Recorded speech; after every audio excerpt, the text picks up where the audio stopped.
Hour to a drive for Tuesday. We're live across the UK. Talk, of course, the home of free speech and common sense. That's even been nicked now by the 47th President of the United States, Donald Trump, who yesterday said the golden age of America is a revolution of common sense. I've been promising you for the last hour. Delighted that he's on the line now, freshly landed from Trump's inauguration.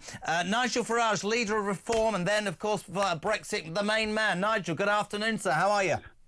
Good afternoon. Yes, and very inspired by the optimism in America. Wow, the contrast coming back here is really quite something. Well, there's so much I want to ask you. I know that you were there. I freely admit, and I've already been slaughtered by the bedwetters, as I've now started to call them. I sat and listened to that speech, Nigel, yesterday, and got goosebumps. To hear a man, I mean, he coined the phrase common sense, talk about, you know, two genders, talk about declaring a state of emergency on the southern border and finally dealing with immigration, bringing common sense back to almost everything, was so refreshing, man. It was, and it reminded me, much of it reminded me of Reform UK's contract with the people that we put out at the last general election. Because many of those points are, I mean, obviously slightly different circumstances being America, but many of them very, very common themes. And I like to think what we stand for is common sense as well. I mean, the fact is, if we are going to be using oil and gas for the next 20, 30 years, which we are, in fact, last week, when the wind wasn't blowing, 60% of our electricity was being generated by gas that we were burning.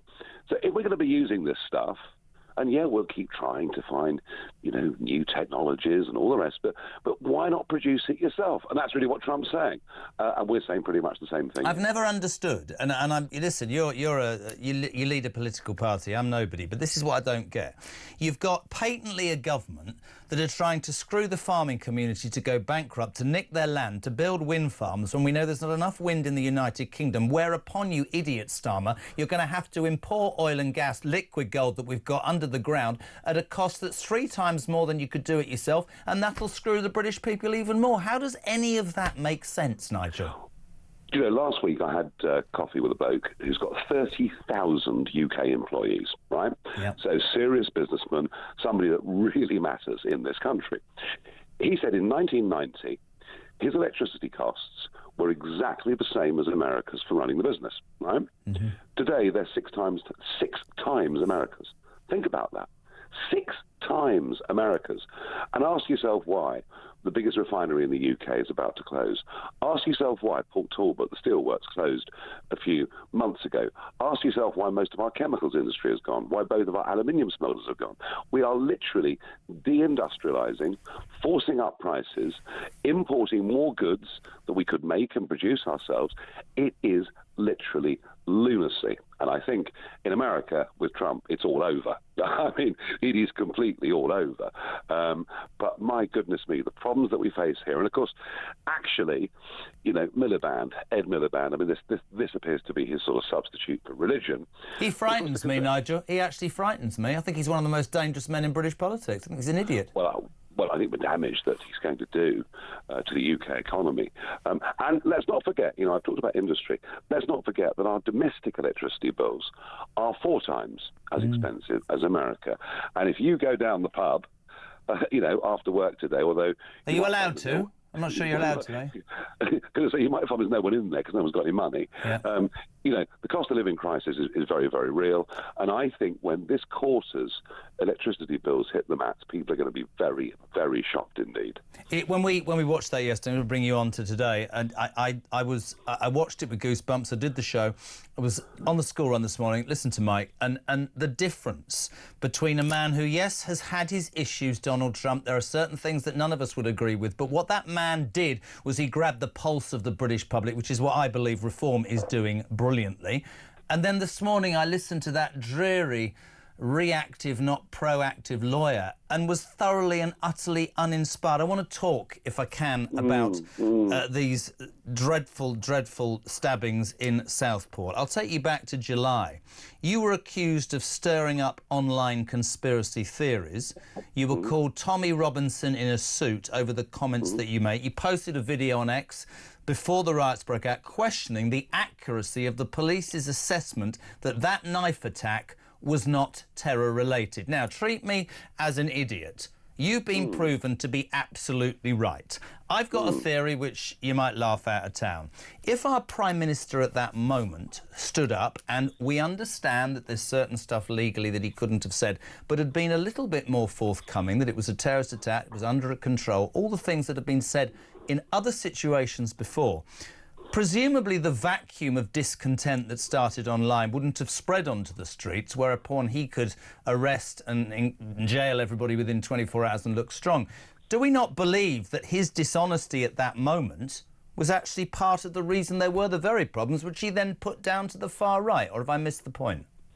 Yes, I get it completely. I totally agree. And that's what I was saying. I said in that video, was this man known to the authorities? Now, I had a fair inkling at the time that he was, because I'd been given some fairly good information from Southport. Was he known to the authorities? Tell us the truth. Why are we not being told the truth, is what I said in that video. And it's very interesting that Lord Carlisle, who was a Liberal Democrat member of the House of Lords, who has over the years been one of the draftsmen for our terrorism legislation, he's consistently said the public deserves to know the truth. Governments should stop hiding behind saying, we can't say anything because someone's been arrested and it would be contempt of court. Just telling us the truth about who that person was would not have in any way influenced or changed a trial that might happen. And even today, the Prime Minister couldn't come clean. He continued with the insistence that we deserve to know nothing. Mm-hmm. He couldn't even himself say it was a terror attack. Well, let's have a think about this, shall we? Al-Qaeda training manuals, chemical weapons. Mm-hmm. I mean, what more do you need to understand that this guy was a terrorist? He was motivated by a vile ideology, and he'd been thinking this way and behaving this way for some time, indeed, even whilst he was at school. There was a father that prevented him from going back to his old school a week before. There's hypocrisy in Starmer's words, though, massive hypocrisy, because, as you quite rightly say, today he made this big thing about, I didn't want to say anything at the time for fear of prejudicing a trial. Well, surely by calling everybody who... And by the way, I don't condone the far-right rights any more than you do, but that vacuum was, I think, created by his words. By surely coming out and saying that everybody that took to the streets was a far-right thug, would it not be fair to say our Prime Minister prejudiced those people's trials and they could be in prison now when it was a terrorist attack? Well, absolutely. And, of course, that is where two-tier came from. Yeah. Two-tier care, really... That phrase of two-tier policing, two-tier justice, two-tier care, that all came from Southport. It was something that Elon Musk gave even more sort of light to as a phrase. And you see it everywhere. And it's like, they'll condemn anyone that they don't like, who's white, working class, and a bit rough around the edges. But they're terrified of saying anything at all that they think might offend some in the Muslim community, partly because they're incredibly woke, but also because they fear losing votes as a party to these Gaza independents. And I tell you what, that actually, I think, is driving much of what we're seeing in the Labour Party, their absolute refusal to stand up for the rights of Jewish people who are having, in some parts of our country now, the most awful time, their reluctance to really stand up and fight for Emily Damari, who mercifully has been now released as a hostage. Listen, they fear the Gaza independence. They fear this new wave of politics. And if you look at it, West Streeting only crept in by 500. He did, and Jonathan Ashworth, who I've spoken to on many occasions, lost his seat in Leicester East. And it has to be said that if you are Starmer, it would be fair enough to accuse him of politicising almost all of these arguments. You call every riot of far right, you use that vacuum, but you're right. If you're going to attack certain people and not others for fear of those red seats, look at the farming community. Ian Collins used a great phrase earlier, Nigel. He said the pulse. The difference between Donald Trump having the pulse of the American people, like him or don't like him. Yesterday, instantly, he did what he said he was going to do. I believe, I've made no secret of my support for your party. I've told you personally as well, because I was brought up on conservative values. They disappeared. The Conservative Party doesn't have low taxation, strong borders and a strong military and a police that, people are scared of because that's what happens. They've gone to the centre. What Reform? And then Reform got accused by Sir Keir Starmer of being far right. I think he's on very, very shaky ground, as is Yvette Cooper, who's called a public inquiry into Southport attack. I'd love your answer to this, Nigel Farage. Quick to do that, but won't deal with a national inquiry into the rape gangs. Yes, mass rape gangs, thousands of young white girls seriously abused, often, I think, actually with racist motives, interestingly, a point that people are slightly frightened to make, but I think it's true. And yet, have a public inquiry into this, because effectively you're just kicking the can down the road. The argument against the mass rape gang inquiry was that it would take 7 years. So tell me, Sir Keir, is this inquiry going to take 7 years? You know, just for how long do you think you can kick this down the road? And what do you think? Do you think we're all stupid? He must think we're all stupid. I think people are joining up the dots. I think people are realising they've not played straight with us. And actually, what has happened over this Southport incident is one of the biggest cover-ups I've seen in my lifetime. And it even went to a level that I simply could not believe. It was Prime Minister's questions. Yeah. It was the week after the murders. It was midday. And I wanted to get up and I wanted to ask the same question I'd asked on that video online. Was this man known to the authorities? And after all, when we had the London Bridge attacks, within an hour we were told that one of the individuals was known to the authorities, right? So plenty of precedent for doing that sort of thing. And we were told at midday by the Speaker, undoubtedly under duress from a big majority Labour government, that we were not allowed to ask any questions about Southport. So parliamentary privilege, which has been there for centuries, even that was taken away in the aftermath. Why would they not have? Why would they not? Why would Sir Lindsay Hall not have given the opportunity for you and your colleagues and other people to perhaps do it in the chamber that's not televised or recorded? Why? You can't have confidence in Sir Lindsay Hall if he shut down that debate, can you? Well, Sir Lindsay Hall, I think, has actually brought great dignity back to the position of Speaker after I thought John Bercow besmirched it in the most appalling way in the years before. So Hoyle, I think, is brilliant. But, of course, you know, he only keeps his job if the government and 400 Labour MPs support him. And I think he was put under the most incredible duress by the government at that time. As you say, it could have been one of those rare moments where Parliament, dealt with this in camera. Yeah. But actually, nothing I was going to ask that day, nothing I was going to ask would have prejudiced that trial at all, because it protected the Prime Minister from not having to answer that very simple. You made a really interesting point to me just then, and I have this conversation more often than not with taxi drivers all across this country. Right? I spend my life in Ubers and taxis, and they all say the same thing.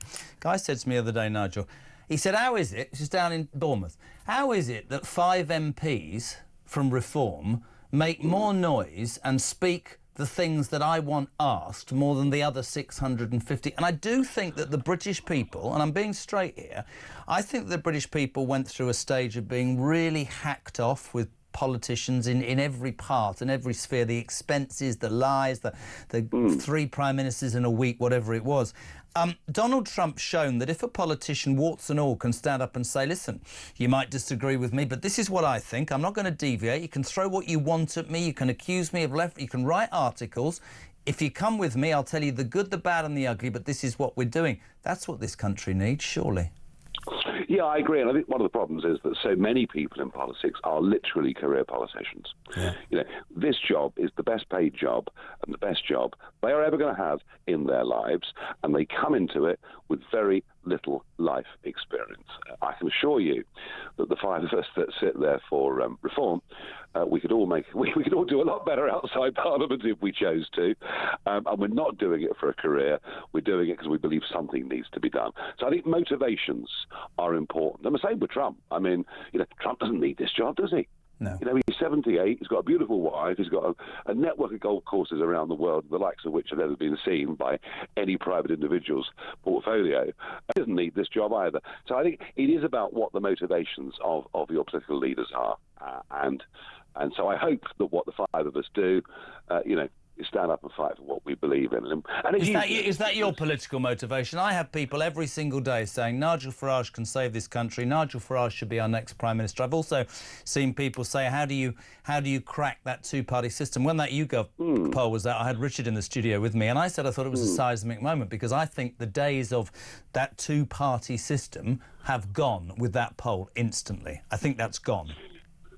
I think we are potentially at a sort of 1918 moment. If you think back, because none of us were around then, but if you think back 160 Feel like years, I was, pal. Well, I know some mornings I do too, but particularly after I've been to the American inauguration parties. But you know, the Liberal Party had been the governing party, really, you know, for most of the first part of the 20th century. They've been around forever. And suddenly a new force called the Labour Party come along in the wake of the Great War and become one of the big two, and the Liberals have never ever looked like winning an election ever since. And so, you know, it may well be we're at one of those moments where real seismic change is coming to British politics. And I really hope so, because I used to hear people talk about the Uni Party. I think it was sort of online conspiracy theory. But the more I think about it, big state, big tax, uncontrolled immigration, lack of willingness to deal even with those that come into Britain illegally, no connection with men and women out there running their own businesses, whether they're taxi drivers or builders or whatever they may be, they are actually pretty similar. Honestly, I agree. Now, I couldn't let you go without asking the obvious question. You had a good time at the inauguration. How is it with Elon? Did you hang out together? We didn't, but we were chatting quite a lot during the time. We're desperately trying to get together to have a meeting. It didn't quite make it happen, but we're on good speaking terms. We have a different point of view. You know, he views Tommy Robinson in a different light to me. He's even going to help fund some of his legal expenses. Fine, do what you want, Elon. That's great. The issue is that, you know, I have never wanted... There is a genuine far right, OK? They're very, very small in number, but I've never, ever wanted them to be part of this political party. And I've never thought Tommy Robinson is someone that I should open my arms up to and embrace. So, fine, some people see him as a hero for standing up and talking about grooming gangs. I just don't think he's right for me politically. And I think we've sort of reached a point where Elon and I now understand each other on that. And isn't actually one of the things about being... I read far more comments that said this, that actually you showed leadership in standing by what you believed in to somebody like Musk, who, yes, of course, controls X, and people, you could argue, has brought to the public's awareness many, many things. But if you are going to be a Prime Minister, if you are going to be a leader of this country, there will be people you have to say no to and people you have to hack off. And that surely is the number one lesson. You look at Trump and go, yeah, because he doesn't mind what you throw at him, does he? No, and I mean, look, you know, I think Elon's a blooming hero. I think the fact that he bought Twitter has brought free speech back. Even Mark Zuckerberg's done a 180-degree turnaround in terms of how Facebook and Instagram are managed, thank goodness, and got rid of DEI hiring and all of that. I think Musk's a hero. It doesn't mean we agree on everything. And I'm not the sort of person that can be pushed around by anybody, even the richest man in the world. I believe in the principles I believe in. I'm going to stick to those. I'm going to fight on those. And you never know, in 4 years' time, at the next general election, we might well pull off something spectacular. One question, if you do make it all the way to number 10, will you still speak to me? Of course, Jeremy, absolutely. You're knackered. He just got off a plane, this poor man. Listen, I guarantee. I know, we will, mate. Listen, Nigel Farage, thank you so much indeed. Always great to have you on Drive Time. Nigel Farage, leader there of the Reform, just off a plane at Stansted, an exclusive for talk. For anybody else, his thoughts about Elon Musk, his thoughts about Sir Keir Starmer, the stabbings in Southport, his thoughts about the inauguration, Donald Trump, all of it exclusive to talk. This is Drive.